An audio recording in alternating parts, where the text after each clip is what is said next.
Hello dear students, welcome to another online class. We are discussing the 5th chapter of Plus One Accountancy Bank Reconciliation Statement. And in our previous class, we learned the meaning of Bank Reconciliation Statement. And in today's session, we are discussing the reasons for difference between cash book balance and passbook balance. നമ്മൾ പഠിക്കുന്നത് plus one അക്കൗണ്ടൻസിയിലെ 5ാമത്തെ പാഠം bank reconciliation statement.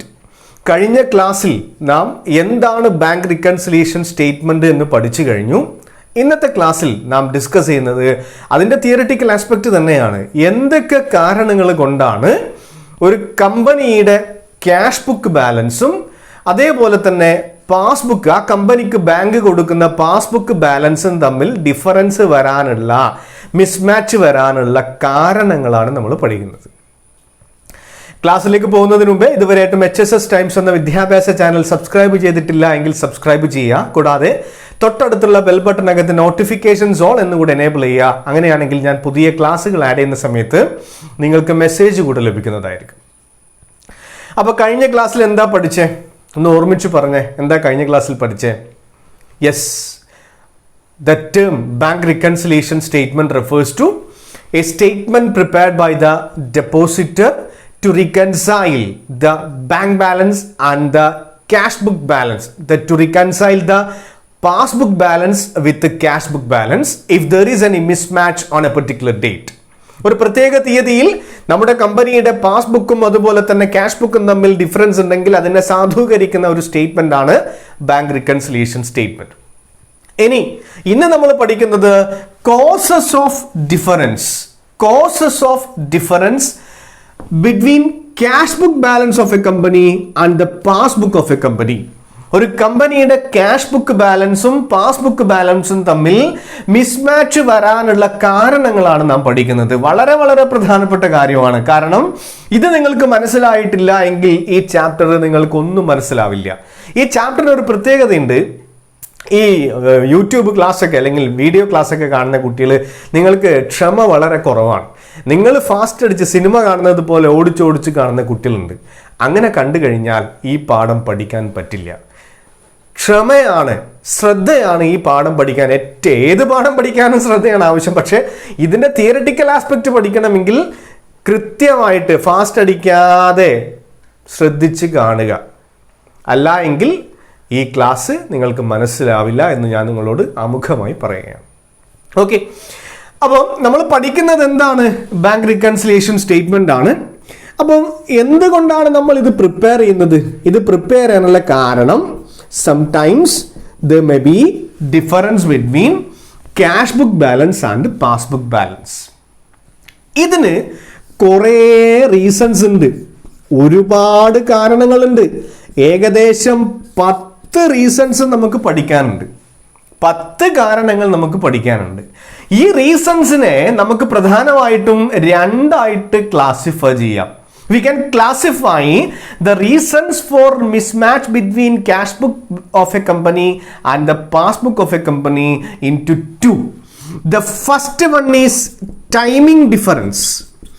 ആദ്യത്തതിൻ്റെ പേര് timing difference എന്നതാണ്. രണ്ടാമത്തെ main ഹെഡിന്റെ പേര് difference caused by errors.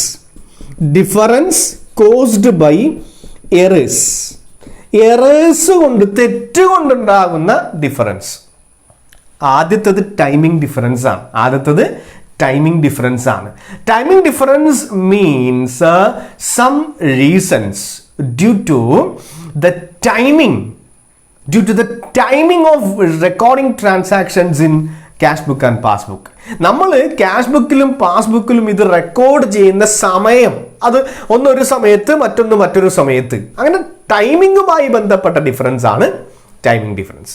അതൊന്നും വലിയ പ്രധാനപ്പെട്ടതൊന്നുമല്ല. ഹെഡിങ് ഒക്കെ മനസ്സിലാക്കിയാൽ മാത്രം മതി. നമുക്കിപ്പോൾ നമ്മുടെ പോയിന്റ് വൈസ് ആയിട്ട് തന്നെ അങ്ങ് പഠിച്ചു പോവാം. ഓക്കെ, അപ്പം നമ്മൾ പഠിക്കുന്നത് ടൈമിംഗ് ഡിഫറൻസ് ആണ് എന്ന് മാത്രം പറഞ്ഞേ ഉള്ളൂ. അപ്പം ഈ 10 റീസൺസ് ഞാൻ ഇന്ന് പറഞ്ഞു കഴിഞ്ഞാൽ നിങ്ങൾക്ക് ഒന്നും മനസ്സിലാവില്ല. അപ്പോൾ 2-3 റീസൺസ് ഇന്ന് ഡിസ്കസ് ചെയ്യാം, ബാക്കിയുള്ള റീസൺസ് അടുത്ത ക്ലാസ്സിൽ ഡിസ്കസ് ചെയ്യാം. ഒരു തിരക്കില്ല. ഓക്കെ, അപ്പോൾ ആദ്യത്തെ ഡിഫറൻസ് ഞാനിവിടെ എഴുതിയിട്ടുണ്ട്. check issued but not presented for payment. Check issued but not presented for payment. Check issued but not presented for payment. Check ഇതാ ഇവിടെ ചെക്ക് ഉണ്ട്. ഞാൻ ആരാണ്? ഏത് കമ്പനിയുടെ ഓണറാണ്? ABC കമ്പനിയുടെ ഓണറാണ്. എനിക്ക് ബാങ്കിൽ അക്കൗണ്ട് ഉണ്ട്. ഏത് ബാങ്കിലാണ് account? State Bank of India. SBIക്കകത്ത് അക്കൗണ്ട് ഉണ്ട്. ഞാൻ ഈ SBI എന്ന ബാങ്കിൻ്റെ ഒരു കറണ്ട് അക്കൗണ്ട് ഹോൾഡറാണ്. കോടിക്കണക്കിന് രൂപയൊക്കെ ഡീൽ ചെയ്യുന്ന ഒരാളാണ് ഞാൻ. അപ്പോൾ വളരെ വിശ്വസ്തനായ ഒരു കസ്റ്റമറാണ്. ഞാൻ ഇവിടെ ഓപ്പൺ ചെയ്തിരിക്കുന്നത് കറണ്ട് അക്കൗണ്ടാണ്. അപ്പോൾ എനിക്ക് എന്ത് തന്നിട്ടുണ്ട്? ബാങ്ക് ചെക്ക് ബുക്ക് തന്നിട്ടുണ്ട്. എനിക്ക് ആർക്കെങ്കിലും പൈസ കൊടുക്കണമെങ്കിൽ ഈ ചെക്ക് ലീഫിനകത്ത് പേ ₹1000 ടു മിസ്റ്റർ രാജേഷ് എന്ന് പറഞ്ഞിട്ട് സൈൻ ചെയ്തിട്ട് ഇതങ്ങ് റിമൂവ് ചെയ്തിട്ട് രാജേഷിന് കൊടുത്തു കഴിഞ്ഞാൽ രാജേഷിന് ആ ചെക്ക് ബാങ്കിൽ ഹാജരാക്കി കഴിഞ്ഞാൽ ബാങ്ക് പൈസ കൊടുത്തോളും. അതാണ് ചെക്ക് എന്ന സൗകര്യം. പലതവണ പറഞ്ഞതാണ്, വീണ്ടും പറഞ്ഞു മനസ്സിലാക്കാൻ വേണ്ടിയിട്ടാണ്. ഓക്കെ, അപ്പോൾ ഇവിടുത്തെ റീസൺ ഇതാണ്, ചെക്ക് ഇഷ്യൂഡ്. ഓക്കെ, അപ്പം ഞാൻ എന്താണ്? ABC കമ്പനിയാണ് ഞാൻ ആർക്കാണ് ചെക്ക് ഇഷ്യൂ ചെയ്യുക? ഞാൻ ചെക്ക് ഇഷ്യൂ ചെയ്യുക എൻ്റെ ക്രെഡിറ്റേഴ്സിനാണ്. ആർക്കാണോ ഞാൻ പൈസ കൊടുക്കാനുള്ളത് അവർക്കാണ് ഞാൻ ചെക്കിൽ പൈസ എഴുതി കൊടുക്കേണ്ടത്. അല്ലാതെ വെറുതെ വൈക്കേ പോകുന്ന ആൾ വിളിച്ചിട്ട് ഞാൻ പൈസ കൊടുക്കൂല, ചെക്കൊന്നും കൊടുക്കൂല. അപ്പോൾ ചെക്ക് കൊടുക്കുക കമ്പനി ആർക്കാണ്? ക്രെഡിറ്റേഴ്സിനാണ്. നേരിട്ട് ക്യാഷ് കൊടുക്കുന്നതിന് പകരം ബാങ്ക് ത്രൂ പേയ്മെന്റ് ആക്കാൻ വേണ്ടിയിട്ട് ചെക്ക് നമ്മൾ കൊടുക്കും ക്രെഡിറ്റേഴ്സിന്. അങ്ങനെ ഞാൻ എന്ത് ചെയ്തു? എൻ്റെ ഒരു ക്രെഡിറ്ററാണ് ആരെന്നറിയോ? ജെയിംസിന് ഞാനൊരു 10,000 രൂപ കൊടുക്കാനുണ്ട്. ഇന്ന് 20 ജൂലൈ 2021. 20 ജൂലൈ 2021 ഞാൻ എന്ത് ചെയ്തു? ജെയിംസിന് 10,000 രൂപയുടെ ചെക്ക് കൊടുത്തു. എന്താ journal entry? James account debtor to bank account. No doubt എല്ലാവർക്കും അറിയുന്നതാണ്. ജെയിംസ് എന്ന ലയബിലിറ്റി കുറയും. ജെയിംസ് ക്രെഡിറ്റർ ആണ്, 10,000 കൊടുക്കാനുള്ളത് കൊണ്ട് ക്രെഡിറ്റർ ആണ്. എൻട്രി വരുന്നത് James account debtor to bank account. James എന്ന ലയബിലിറ്റി കുറയുന്നു, ബാങ്ക് എന്ന അസറ്റ് കുറയുന്നു. ഈ അതൊരു ബിസിനസ് ട്രാൻസാക്ഷൻ ആണ്. ഇതിനെ നമ്മൾ എവിടെ റെക്കോർഡ് ചെയ്യണം? ക്യാഷ് ബുക്കിൽ റെക്കോർഡ് ചെയ്യണം. By James. അപ്പോൾ പേയ്മെന്റ് സൈഡിൽ, അതായത് ക്രെഡിറ്റ് സൈഡിൽ ബൈ ജെയിംസ് എന്ന് പറഞ്ഞിട്ട് ഞാൻ 10,000 രൂപ കട്ട് ചെയ്തു. ബൈ ജെയിംസ് എന്ന് പറഞ്ഞിട്ട് 10,000 രൂപ കട്ട് ചെയ്തു. ഇനി 20-ാം തീയതി ജെയിംസിന് നമ്മൾ ചെക്ക് കൊടുത്തു. 21-ാം തീയതി ജെയിംസിന് നല്ല പനി വന്നിട്ട് ജെയിംസ് ടെസ്റ്റ് ചെയ്ത സമയത്ത് കോവിഡ് പോസിറ്റീവ്. പാവം ജെയിംസിന് കോവിഡ് പോസിറ്റീവ്. പുറത്തിറങ്ങാൻ പറ്റുമോ? ഇല്ല. 17 ദിവസം ക്വാറന്റൈൻ. അത് കഴിഞ്ഞിട്ട് ഭയങ്കര ക്ഷീണമൊക്കെ ആയിട്ട് ഒരു 20 ദിവസം കഴിഞ്ഞിട്ട്, ജൂലൈ കഴിഞ്ഞിട്ട് ഒരു ഓഗസ്റ്റ് 16 ജെയിംസ് ഒന്ന് റെഡി ആയത്. അപ്പോൾ നമ്മൾ കൊടുത്ത ചെക്ക് നമ്മുടെ ക്യാഷ് ബുക്കിൽ റെക്കോർഡ് ചെയ്തു. 10,000 രൂപ ക്യാഷ് ബുക്ക് എന്ന് പറഞ്ഞു. ഈ ഒരു ചെക്ക് ജെയിംസിന് കോവിഡ് ആയതുകൊണ്ട് ജെയിംസ് ബാങ്കിൽ കൊടുക്കുന്നില്ല. ജെയിംസിന്റെ പോക്കറ്റിൽ വെച്ചിട്ടുണ്ട്. അപ്പോൾ 10,000 രൂപ എവിടെ കുറഞ്ഞിട്ടില്ല. ശരിക്കും ഈ 10,000 രൂപയുടെ ചെക്ക് ജെയിംസ് ബാങ്കിൽ കൊണ്ടു കൊടുത്താൽ ബാങ്ക് നമ്മുടെ അക്കൗണ്ടിൽ നിന്ന് 10,000 രൂപ ഡെബിറ്റ് ചെയ്തിട്ട് വിഡ്രോവൽ സൈഡിൽ 10,000 എഴുതി കഴിഞ്ഞാൽ ഓക്കെ, രണ്ടും ഓക്കെയാണ്. പക്ഷെ ജെയിംസിന് കോവിഡ് പോസിറ്റീവ് ആയതുകൊണ്ട് ജെയിംസിന് എന്ത് ചെയ്യാൻ വേണ്ടി പറ്റുന്നില്ല? ബാങ്കിലേക്ക് പോവാനോ ആ ചെക്ക് കൊടുക്കാനോ ജെയിംസിന് പറ്റിയില്ല. അപ്പം ഈ 20 ദിവസം നമ്മുടെ ക്യാഷ് ബുക്ക് ബാലൻസ് കുറഞ്ഞു. 10,000 രൂപ ക്യാഷ് ബുക്കിൽ കുറഞ്ഞു, പക്ഷെ പാസ്ബുക്കിൽ കുറഞ്ഞിട്ടില്ല. മനസ്സിലായോ? അതാണ് ഒന്നാമത്തെ reason. Cheque issued but not presented for payment. Cheque issued but not presented for payment. The first reason for the mismatch between cash book balance and passbook balance is check issued by the company to the creditor, but if the creditor if the creditor fails to submit the same to the bank, our cash book balance will decrease and our passbook balance will increase. This is the first difference. അപ്പോൾ ആ theory ഇപ്പോൾ പഠിക്കാം, problem നമുക്ക് പിന്നീട് പഠിക്കാം. Okay, അപ്പോൾ ഒന്നാമത്തെ reason എന്താ? Cheque issued but not presented for payment. അപ്പോൾ ഇനി ഞാൻ കൂടുതൽ പറയുന്നില്ല, പറഞ്ഞു കഴിഞ്ഞാൽ ക്ലാസ് ഒരുപാട് ലെങ്തി സെഷനായിട്ട് മാറും.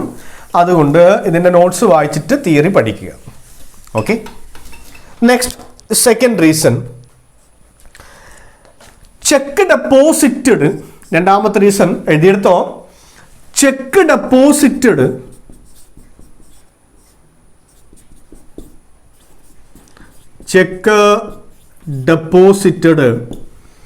but not credited by bank. Check deposited but not credited by bank. Check deposited but not credited by bank. Check deposit ചെയ്തു. അപ്പോൾ ABC കമ്പനിക്ക് ചെക്ക് കിട്ടിയിട്ടുണ്ട്. ABC കമ്പനിക്ക് ആരാണ് ചെക്ക് തരിക? ABC കമ്പനിയുടെ ഡെപ്റ്റേഴ്സ് ആണ്, സൺട്രി ഡെപ്റ്റേഴ്സ് ആണ്, ഇല്ലേ? അപ്പോൾ ഞാനൊരു എക്സാമ്പിൾ പറയാം. 1/7/2021 ഒരു ഡെപ്റ്ററുടെ പേരെന്താണ്? ഡെപ്റ്ററുടെ പേര് മായ. നമുക്ക് പൈസ തരാനുള്ള നമ്മുടെ ഡെപ്റ്റർ ആയിരുന്നു. മായ നമുക്ക് എന്ത് തന്നു? ചെക്ക് തന്നു. 1000 രൂപയുടെ ചെക്ക് മായ നമുക്ക് തന്നു. ഓക്കെ, ഈ ഒരു ട്രാൻസാക്ഷനെ നമ്മൾ നമ്മുടെ ബുക്സിൽ റെക്കോർഡ് ചെയ്തു. അതിന്റെ എൻട്രി വരിക എന്താണ്? എൻട്രി വരിക മായ ചെക്ക് തരുന്ന സമയത്ത് ചെക്ക് കിട്ടുന്ന. അപ്പൊ നമ്മളൊരു അസംഷൻ ഉണ്ട്, ഇന്ന് ചെക്ക് കിട്ടിയിട്ട് ഇന്ന് ഡെപ്പോസിറ്റ് ചെയ്യുന്നില്ല. ചെക്ക് കിട്ടിയതിനെ നമ്മൾ ക്യാഷ് ആയിട്ട് ട്രീറ്റ് ചെയ്യണം. അപ്പൊ എൻട്രി വരിക cash account debited to Maya account, cash account debited to Maya account. ഇത് നമ്മൾ ബാങ്ക് കോളത്തിൽ റെക്കോർഡ് ചെയ്യില്ല, അത് ക്യാഷ് കോളത്തിലാണ് റെക്കോർഡ് ചെയ്യുക. അപ്പോൾ അതിവിടെ വരുന്ന കാര്യമല്ല. ഈ എൻട്രി നമ്മൾ ഈ പറഞ്ഞ ബാങ്ക് കോളത്തിൽ വരില്ല, ക്യാഷ് കോളത്തിലാണ് വരിക. അപ്പോൾ ഇത് നമ്മൾ ഇപ്പോൾ ബാധിക്കുന്നില്ല ഇവിടെ. ഇനി 1-ാം തീയതി ചെക്ക് കിട്ടി, 5-ാം തീയതി നമ്മൾ ഇതെന്ത് ചെയ്തു? ബാങ്കിൽ ഡെപ്പോസിറ്റ് ചെയ്തു, ബാങ്കിന് കളക്ഷൻ അയച്ചു.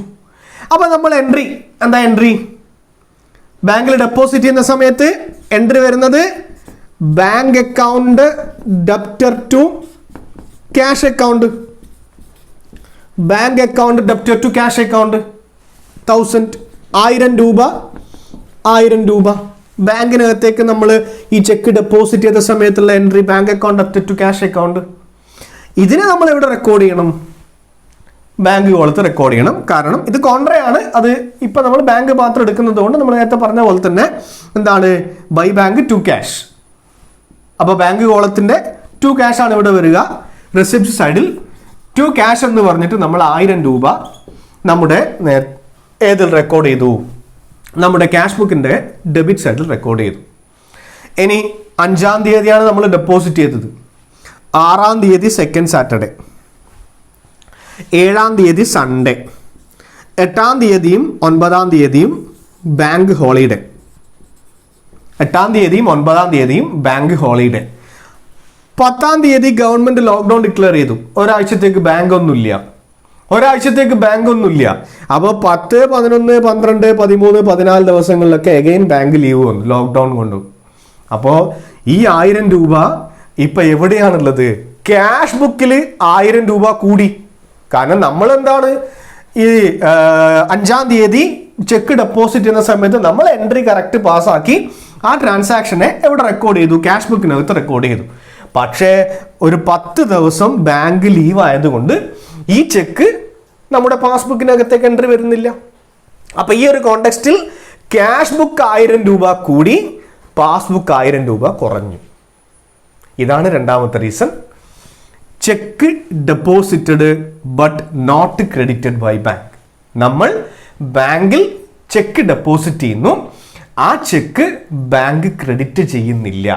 Whenever the company deposit check to the bank and if the same is not credited to the bank account of the company, the balance between cash book and passbook may differ. This is the second timing difference. Its name is check deposited but not credited by bank. Okay. ഇനി മൂന്നാമത്തെ third reason, ഒരു 4 reason നമുക്ക് ഇതിൽ തന്നെ ഈ ക്ലാസ്സിൽ തന്നെ പറയാം. ഒരു 10-15 മിനിറ്റ് ആയതേ ഉള്ളൂ. മൂന്നാമത്തെ റീസൺ പെട്ടെന്ന് പറയാം, മനസ്സിലാക്കി പോവുക. മൂന്നാമത്തെ റീസൺ ഇതാണ്. Bank charges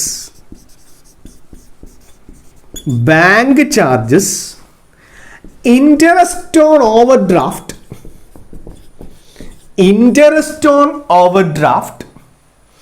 etc. debited by bank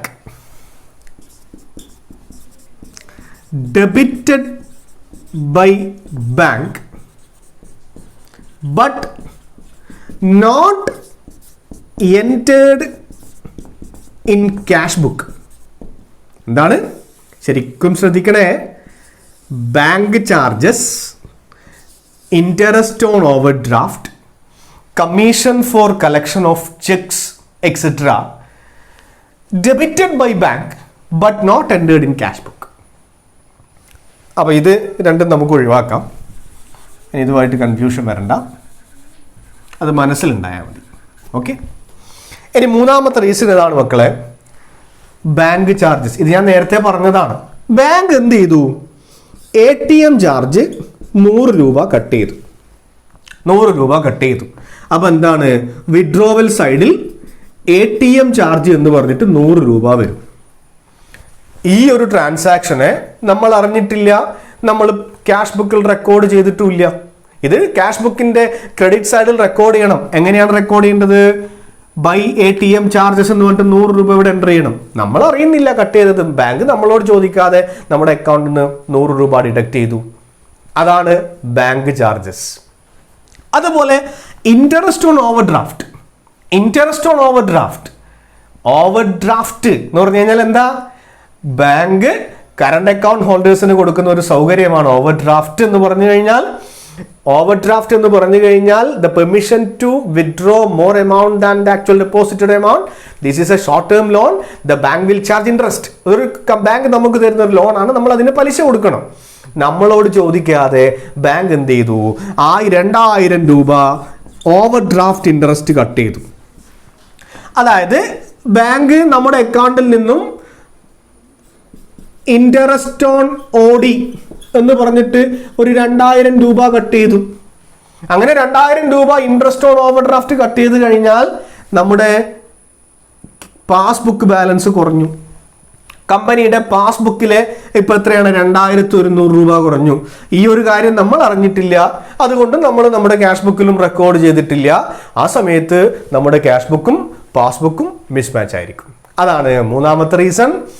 bank charges, interest on overdraft, അതുപോലെ വേറൊരു സാധനമാണ് commission of collection of cheque. നമ്മൾ ചെക്കൊക്കെ മറ്റു അതർ ബാങ്കിന്റെ ചെക്ക് കളക്ഷന് കൊടുത്തു കഴിഞ്ഞാൽ നമ്മൾ ബാങ്കിന് ഒരു കമ്മീഷൻ കൊടുക്കണം. അത് നമ്മൾ എടുത്തുനിന്ന് കട്ട് ചെയ്യുന്ന ഒരു എമൗണ്ട് ആണ്. ഇതൊക്കെ എന്താണ്? പാസ്ബുക്കിൽ കട്ട് ചെയ്യുന്നു, ക്യാഷ് ബുക്കിൽ കട്ട് ചെയ്യുന്നില്ല എങ്കിൽ എന്താണ്? മിസ്മാച്ച് വന്നേക്കും. അതാണ് മൂന്നാമത്തെ റീസൺ. നെക്സ്റ്റ് നാലാമത്തെ റീസൺ നോക്കാം. ഇൻട്രസ്റ്റ്. നാലാമത്തെ റീസൺ ഇതാണ്. Interest, dividend etcetera, interest, dividend etcetera credited in passbook but not entered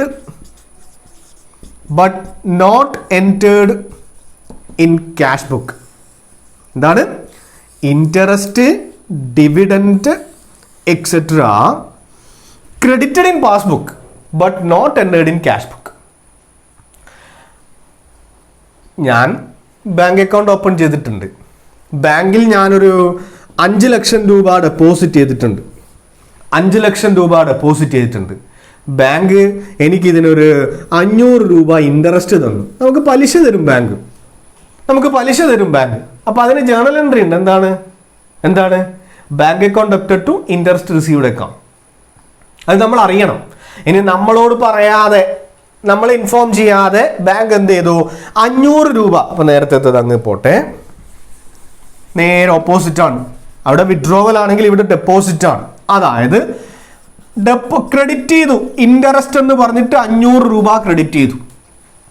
interest എന്ന് പറഞ്ഞിട്ട് 500 രൂപ നമ്മുടെ അക്കൗണ്ടിൽ ക്രെഡിറ്റ് ചെയ്തു. ഇത് നമ്മൾ അറിഞ്ഞിട്ടില്ല. അതുകൊണ്ട് തന്നെ ഈ ഒരു ട്രാൻസാക്ഷൻ നമ്മൾ നമ്മുടെ ക്യാഷ് ബുക്കിൽ റെക്കോർഡ് ചെയ്തിട്ടില്ല. ഇവിടെ എന്താണ്? പാസ്ബുക്ക് ബാലൻസ് കൂടുന്നു, ക്യാഷ് ബുക്ക് ബാലൻസ് കുറയുന്നു. When the bank credit interest to our bank account, our bank account balance will increase and cash book balance will decrease. ഇതാണ് ഇൻട്രസ്റ്റ് ക്രെഡിറ്റഡ് എന്ന് പറഞ്ഞു കഴിഞ്ഞാൽ. ഇനി അതേപോലത്തെ മറ്റൊരു ഐറ്റമാണ് ഡിവിഡൻഡ്. ഡിവിഡൻഡ് എന്ന് പറഞ്ഞു കഴിഞ്ഞാൽ നിങ്ങൾ ബിസിനസ് സ്റ്റഡീസിൽ പഠിച്ചിട്ടുണ്ട്, ഒരു കമ്പനിക്ക് ക്യാപിറ്റൽ കളക്ട് ചെയ്യാൻ വേണ്ടിയിട്ട് ഷെയർ ഇഷ്യൂ ചെയ്യാം. ഞാൻ ABC കമ്പനിയാണ്, എൻ്റെ കയ്യിൽ ഇഷ്ടം പോലെ പൈസയുണ്ട്, കോടിക്കണക്കിന് രൂപ എൻ്റെ കയ്യിലുണ്ട്. ഞാൻ എന്ത് ചെയ്തിട്ടുണ്ട്? റിലയൻസ് ഇൻഡസ്ട്രീസിൻ്റെ കുറച്ച് ഷെയർ വാങ്ങിച്ചിട്ടുണ്ട്. അതായത് റിലയൻസിൽ കുറച്ച് എമൗണ്ട് ഇൻവെസ്റ്റ് ചെയ്തിട്ടുണ്ട്. അപ്പം ഞാൻ ആ ABC കമ്പനി എന്ന ഞാൻ റിലയൻസ് ഇൻഡസ്ട്രീസിൻ്റെ ഷെയർ ഹോൾഡറാണ്. അപ്പോൾ ഷെയർ ഹോൾഡർ ആയതുകൊണ്ട് തന്നെ റിലയൻസ് ഇൻഡസ്ട്രീസ് 6 മാസം കൂടുമ്പോഴോ 1 വർഷം കൂടുമ്പോഴോ എനിക്കൊരു എമൗണ്ട്, ഒരു റിട്ടേൺ തരും, ഒരു വരുമാനം തരും. ആ റിട്ടേണിനെ വിളിക്കുന്ന പേരാണ് ഡിവിഡൻഡ് എന്ന്. ഇപ്പൊ ഇൻട്രസ്റ്റ് എന്ന് പറഞ്ഞു കഴിഞ്ഞാൽ ബാങ്കിൽ പൈസ ഡെപ്പോസിറ്റ് ചെയ്തത് കൊണ്ട് ബാങ്ക് എനിക്ക് തന്ന റിട്ടേൺ ആണ് ഇൻട്രസ്റ്റ്. അതുപോലെ ബാങ്കിൽ ഡെപ്പോസിറ്റ് ചെയ്യുന്നതിന് പകരം ഒരാൾ അയാളുടെ കയ്യിലുള്ള പണം കമ്പനികളുടെ ഷെയറിൽ, ഓഹരികളിൽ ഡെപ്പോസിറ്റ് ചെയ്ത് കഴിഞ്ഞാൽ ആ കമ്പനി 6 മാസം കൂടുമ്പോഴോ അല്ലെങ്കിൽ വർഷത്തിന്റെ അവസാനമോ ഷെയർ ഹോൾഡേഴ്സിന് കൊടുക്കുന്ന ഒരു നിശ്ചിത എമൗണ്ടിനെ വിളിക്കുന്ന പേരാണ് dividend. Dividend means it is a part of profit distributed to the shareholders by the company. അതൊക്കെ പിന്നീട് പഠിക്കും, അത് ഇവിടെ തിയറി ഒന്നും ഇവിടെ വരുന്നതല്ല. അപ്പോൾ നമുക്ക് കിട്ടുന്ന ഒരു ഇൻകം ആണ് ഡിവിഡൻഡ്. അപ്പം ഞാൻ എന്ത് ചെയ്തിട്ടുണ്ട്? ഈ റിലയൻസ് ഇൻഡസ്ട്രീസിന്റെ ഡിവിഡൻഡ് കളക്ട് ചെയ്യുന്ന ഡ്യൂട്ടി ഞാൻ എൻ്റെ ബാങ്കിനെ ഏൽപ്പിച്ചിട്ടുണ്ട്. ഏജൻസി സർവീസ്, ബിസിനസ്സിൽ പഠിച്ച കാര്യം. എൻ്റെ ഏജൻസി സർവീസായിട്ട് ഞാൻ എൻ്റെ SBIയോട് പറഞ്ഞിനി എൻ്റെ റിലയൻസ് എന്ന് കുറച്ച് ഡിവിഡൻഡ് ഒക്കെ വരാനുണ്ട്, അതൊക്കെ ഇതിലേക്ക് വരും, അതൊക്കെ റെഡി, അതൊക്കെ നിങ്ങൾ ഹാൻഡിൽ ചെയ്യുന്നതുകൊണ്ട് അതിനൊക്കെ അവരാണ് ചെയ്യുന്നത്. അത് നോർമലി നമ്മുടെ അക്കൗണ്ടിലാണ് ക്രെഡിറ്റ് ചെയ്യുക. അപ്പോൾ നമ്മളോട് ചോദിക്കാതെ, നമ്മളറിയാതെ റിലയൻസ് ഇൻഡസ്ട്രീസിൽ നിന്ന് നമുക്ക് ഒരു 5000 രൂപ ഡിവിഡൻഡ് വന്നിട്ടുണ്ട്. ഡിവിഡൻഡ് എന്ന് പറഞ്ഞിട്ട് ഒരു 5000 രൂപ എൻ്റെ ബാങ്ക് അക്കൗണ്ടിൽ ക്രെഡിറ്റ് ആയിട്ടുണ്ട്. ഇത് ഞാൻ അറിഞ്ഞിട്ടില്ല, എനിക്കിതിൻ്റെ മെസ്സേജ് ഒന്നും കിട്ടിയിട്ടില്ല, അല്ലെങ്കിൽ ഞാനത് മെസ്സേജ് വന്നിട്ടുണ്ടായിരുന്നു, ശ്രദ്ധിക്കാതെ പോയി. അപ്പോൾ ഈ 5000 രൂപ ഞാൻ എവിടെ എൻ്റർ ചെയ്തിട്ടില്ല? ക്യാഷ് ബുക്കിൽ എൻ്റർ ചെയ്തിട്ടില്ല. ആ സമയത്ത് എന്താണ്? പാസ്ബുക്ക് ബാലൻസ് കൂടും, ക്യാഷ് ബുക്ക് ബാലൻസ് കുറയും. അതാണ് interest, dividend etcetera credited in passbook but not entered in cash book. ഇപ്പോൾ ക്ലിയർ ആയോ? അപ്പോൾ ഇന്നത്തെ ക്ലാസ്സിൽ 4 റീസൺസ് ആണ് നമ്മൾ പഠിച്ചത്. വളരെ പ്രധാനപ്പെട്ട കാര്യമാണ്. ഇത് അറിയില്ല എങ്കിൽ മുന്നോട്ട് പോവുക വളരെ പ്രയാസമായിരിക്കും. അപ്പോൾ 2, 3, 4 തവണ ക്ലാസ് റിപ്പീറ്റ് ചെയ്ത് കണ്ട് നോട്ടൊക്കെ പഠിച്ച്, നോട്ടിന് താഴെ ലിങ്ക് തരാം, അത് ക്ലിക്ക് ചെയ്ത് കഴിഞ്ഞാൽ നിങ്ങൾക്ക് നോട്ടും അവൈലബിൾ ആണ്. കൃത്യമായിട്ട് നല്ല കുട്ടികളായിട്ട് പഠിച്ച് ക്ലാസ് മനസ്സിലാക്കുക. അപ്പോൾ ബാക്കിയുള്ള റീസൺസ് നമുക്ക് അടുത്ത ക്ലാസ്സിൽ ഡിസ്കസ് ചെയ്യാം. ഇന്നത്തെ ക്ലാസ് അവസാനിപ്പിക്കുന്നു. Thank you.